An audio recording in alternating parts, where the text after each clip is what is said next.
హైదరాబాద్ సికింద్రాబాద్ జంట నగరాల అస్తిత్వాన్ని దెబ్బతీస్తే ఉపేక్షించేది లేదని బీఆర్ఎస్ వర్కింగ్ ప్రెసిడెంట్ కేటీఆర్ తెలిపారు.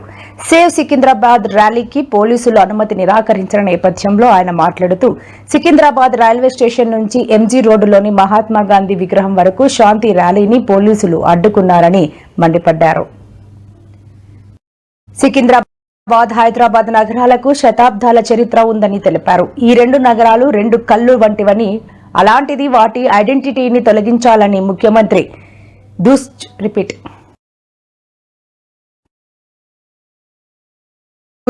చూస్తున్నారని ఆరోపించారు.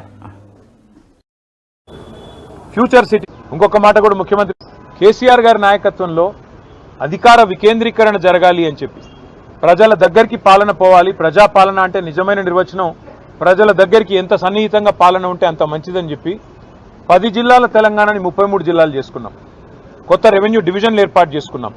కొత్త మున్సిపాలిటీలు, కొత్త మండల కేంద్రాలు, అట్లాగే తాండాలు గ్రామ పంచాయతీలుగా అట్లా కేసీఆర్ గారి నాయకత్వంలో ప్రజల దగ్గరికి పరిపాలన తీసుకొని పోయే ప్రయత్నం చేసినాం. హైదరాబాద్ మహానగరంలో కూడా గతంలో 24 సర్కిళ్లుంటే గ్రేటర్ హైదరాబాద్ మున్సిపల్ కార్పొరేషన్లో 30 సర్కిళ్లకు పెంచుకున్నాం. గతంలో 4 జోన్లుంటే 6 జోన్లు చేసుకున్నాం. ప్రతి జోనల్ కమిషనర్కి, ప్రతి డిప్యూటీ కమిషనర్కి శాంక్షన్ లిమిట్స్ పెంచుకున్నాం. అంటే ఇవన్నీ చేసుకున్నాం, కానీ హైదరాబాద్ అస్తిత్వాన్ని మాత్రం మేము ముట్టుకోలేదు. హైదరాబాద్ అస్తిత్వాన్ని దెబ్బతీసే ప్రయత్నం చేయలేదు. ఎందుకంటే హైదరాబాద్ అనేది ఒక హైదరాబాద్ ప్రజలకు సంబంధించి కాదు, తెలంగాణ ప్రజలందరికీ గర్వకారణమైన ఒక ఐడెంటిటీ హైదరాబాద్ సికింద్రాబాద్ జంట నగరాలు అంటే మనం చిన్నప్పటి నుంచి వింటున్న మాట.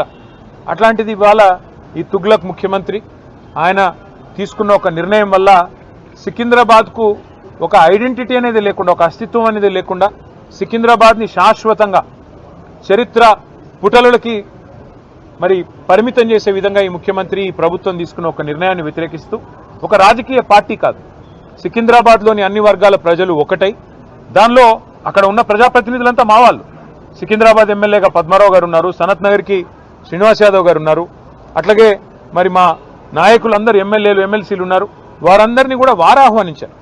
సికింద్రాబాద్కు సంబంధించిన పుర ప్రముఖులు, సికింద్రాబాద్కు సంబంధించిన మరి సికింద్రాబాద్ ప్రేమికులు వారు ఆహ్వానించి సికింద్రాబాద్ అస్తిత్వాన్ని మరి ఇక్కడ పుట్టిన బిడ్డలుగా మరి మీరు కదా కాపాడాలి, ఈ ప్రభుత్వం తుగ్లక్ పనులు చేస్తుంటే మీరేం చెయ్యరా అని వారు మీటింగులు పెట్టి పిలిస్తే మేము మా పార్టీగా పోయి చెప్పినాము. ఏం చెప్పాము?